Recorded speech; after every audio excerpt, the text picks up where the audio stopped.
Coach Elko to the SEC Media Day meetings.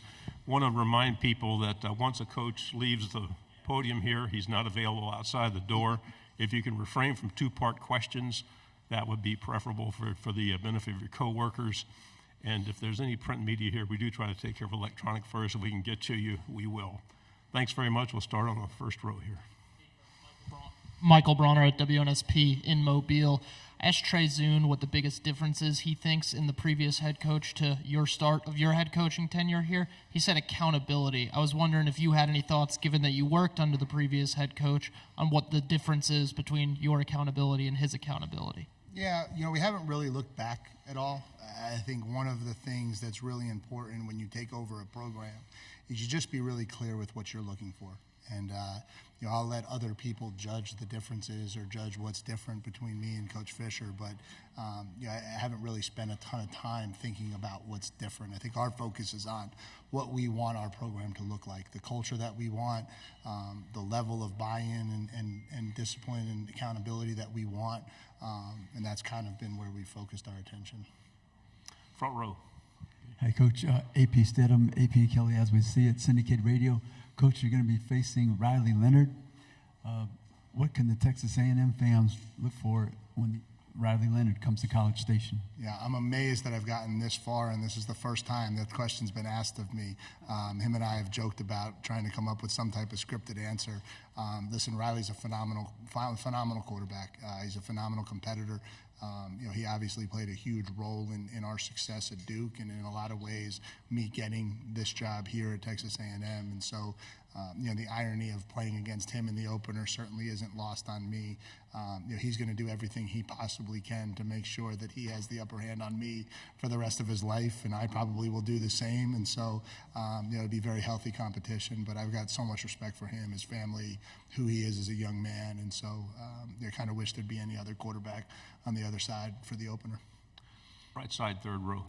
Dennis Delapena at the Fox affiliate in Austin. I know in your previous stint at Texas A&M you didn't coach in the Aggies Longhorns rivalry, but what is your sense of it? How did you get that sense of how important it is, and how much are you looking forward to that big game? Yeah, I mean, in my 4 years at Texas A&M, even though we never played and weren't in the same conference, it still was the single most important thing sometimes it felt like to Texas A&M. And so obviously that's something that we take very seriously. That's a rivalry that means an awful lot to our fan base, to our program. The history of that rivalry and the tradition I've been aware of, and I was a huge football fan growing up, and so I watched those games on Thanksgiving, and RC and the defense and the wrecking crew and all of that. And so I think it's great for the state. I think it's great for college football that rivalry's coming back. I think when you have two brands like that are that close to each other, they should play. They should play meaningful games. They should play games that really matter. And with our tradition, they should play on Thanksgiving weekend. And so excited to just get back into it. And I'm sure it'll be an unbelievable atmosphere the first time we bring that rivalry back this year in Kyle Field. Left side, front row. Michael Cobble out of Baton Rouge, Louisiana.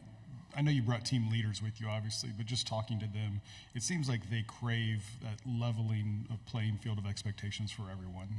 Are you sensing that maybe those are the missing pieces that can put a team over the top once everybody is on board pulling in the right direction? Yeah, I think if you look at successful organizations across the country, right, football for sure, but really anything, culture matters, and how the connections within your program are, the relationships within your program, how much you're willing to put on the line for the guy next to you.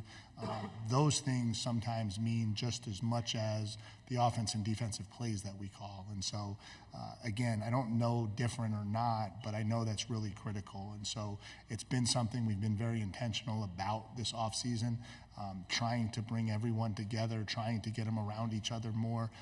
And kids crave connection. And so I think they've really embraced it, and I think it's been a really good experience for our program. Left side, third row, then pass it one place over when you're done. Oh, I'm sorry. Go. Bob Ballou, CBS Austin. Back in February, you said Texas A&M is the flagship university in the state. Obviously, the people in Austin love that. What did you?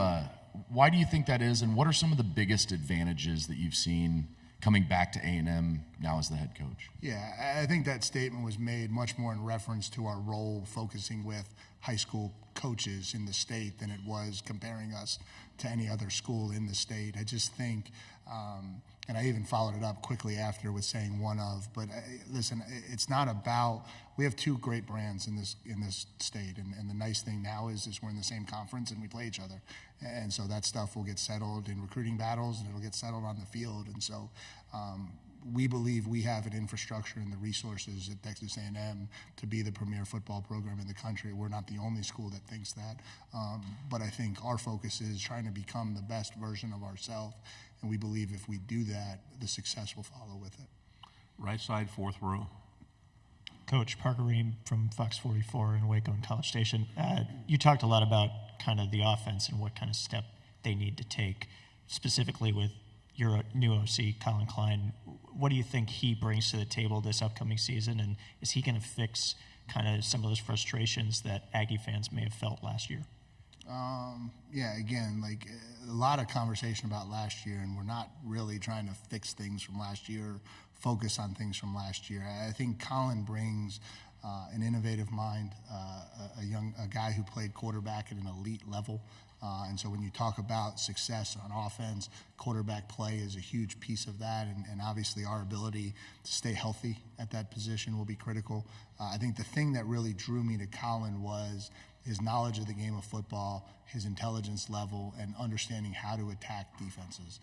I think what gets lost a lot in these conversations about offenses is like style, spread, pro style, and the reality of it is how you attack defenses is what matters. And you can call the same play against one defense and look like a genius, and call the same play against another defense and look like an idiot. And that's just the nature of football behind the scenes. And so I'm excited to see him put this thing together, utilize our weapons, utilize our personnel, and put us in position to have a really strong fall on offense. Left side, third row. Donna Conrad, 15 ABC and Bryan College Station. Coach, when you took the job at A&M, how excited were you to reconnect with Torian York, and how impressed have you been with both his play on the field and his leadership at such a young age? Yeah, it was an interesting seesaw with Torian because we thought we had him at Duke, we lost him. And then he went out and had this amazing year last year, and so we're watching it from afar, obviously, because the connection with him, and you're so disappointed to watch it. You're thinking about what that could have been had you been able to get him over to Durham, and then life comes full circle sometimes, and now just the opportunity to get back and coach him, and in 8 months he's everything that I thought he was in recruiting. He's a phenomenal young man. He's a great leader. He does everything that you would ask him to do. He's a great football player. He's a playmaker. He brings people along with him. He's really everything you would want in a middle linebacker. And so I'm just excited that life has thrown this curveball, and I've gotten a chance to come back and coach him. We'll stay on the left side, third row. Coach, Tyler Shaw with KBTX in College Station. You talked about the accountability, and the players have really kind of embraced that, the accountability and the mentality of they don't want to make a whole lot of noise in the offseason. They're just going to go down to work. What do you credit that kind of collective mentality from the team to? Yeah, and we had to have some real honest conversations when I took over about where we were as a program. We can't verbalize what we are. Like, facts tell us who we are, and we were a 12-13 football program the last 2 years, and so the only way to change that is to work. Like, you can't just say you want to be different. You can't just say you want to compete. You have to do it. And I think that has been, from day one, the internal conversations that we had. And then you've got a lot of great kids with great character who have a lot of pride in themselves. And so that's not lost on them either. And so, okay, here's a path that potentially can change the results that we've had. I'm in. And so they start doing it. And then it leads to success. Their body starts looking different. They start feeling better. They're playing better in the spring, and that brings more success. And so I think we've had an even stronger summer in that regard, and hopefully that will continue into fall camp and through the season. But if you want to get different results, you've got to change what you're doing. And I think we've really embraced that this offseason. Back row on the aisle. Jesse Doherty with the Washington Post. Sorry, over here. I'm in the way back. Oh, gotcha. Now I see you. I'm Sorry. hiding. Sorry. In the NIL era, when you get a verbal commitment from a high schooler, how much recruiting is still ahead? And how different is it maybe now compared to maybe what it was 5-10 years ago about how much you have to keep recruiting that player until they get to campus? Yeah, honestly, of all the things that have changed in the NIL era, that's probably one that hasn't. I don't know that there's ever been a time at this high level of recruiting where a verbal commitment didn't mean you were still in a recruiting battle. We talk about it from this perspective. Once a kid commits to you, you now have an X on your back. When you're all recruiting the kid, everyone's selling their school. The second he decides which school he wants to go to, everyone knows exactly who to tear down to try to get him to not go to that school, right? And so I don't think that's necessarily a unique problem to NIL. I think that's been around for a long time, but recruiting's never over. And you can hear stories in this conference of kids shifting gears, walking to the fax machine to send their fax in, right, back in the day. And so recruiting is all the way until you get the electronic transmission of that NLI, the old NLI. Left side, fourth row in the end.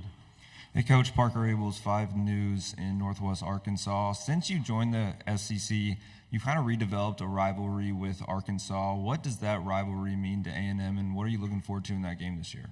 Yeah, I mean, it's a really cool game that we play. It's going away from Cowboy Stadium after this year, but my 4 years with it, and certainly this year, it's an electric atmosphere anytime you go into a stadium that's filled where half the fans from one school are there and half from the other. And so I think there's been an atmosphere created in that game by playing in Cowboy Stadium.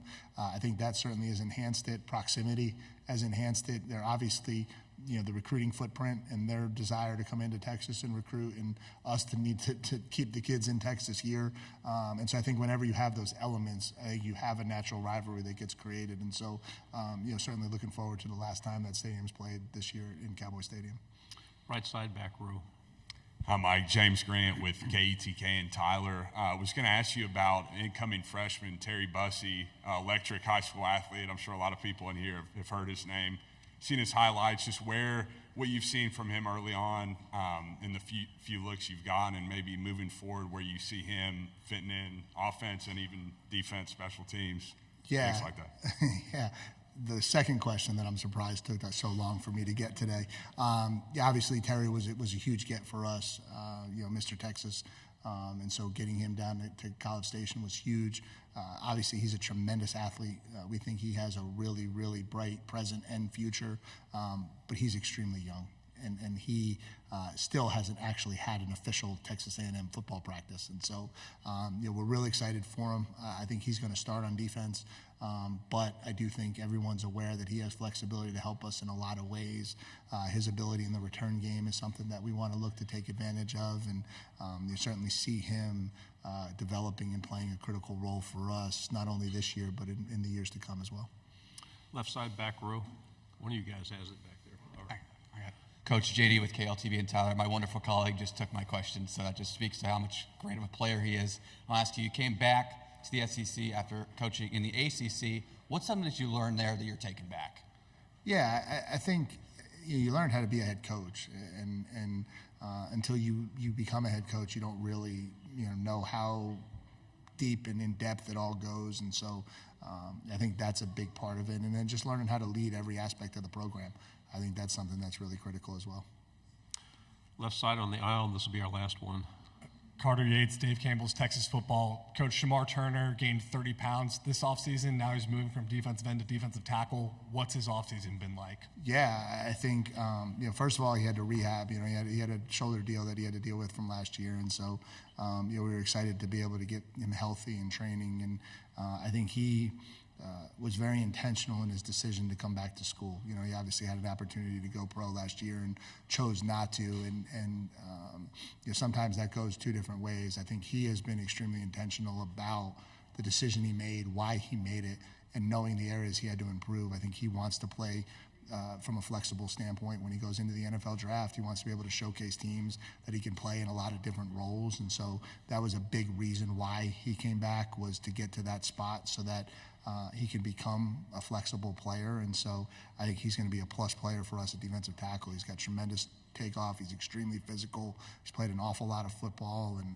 I think he's in better physical shape than he's ever been in his career. And so it's going to be exciting to watch what that looks like this fall.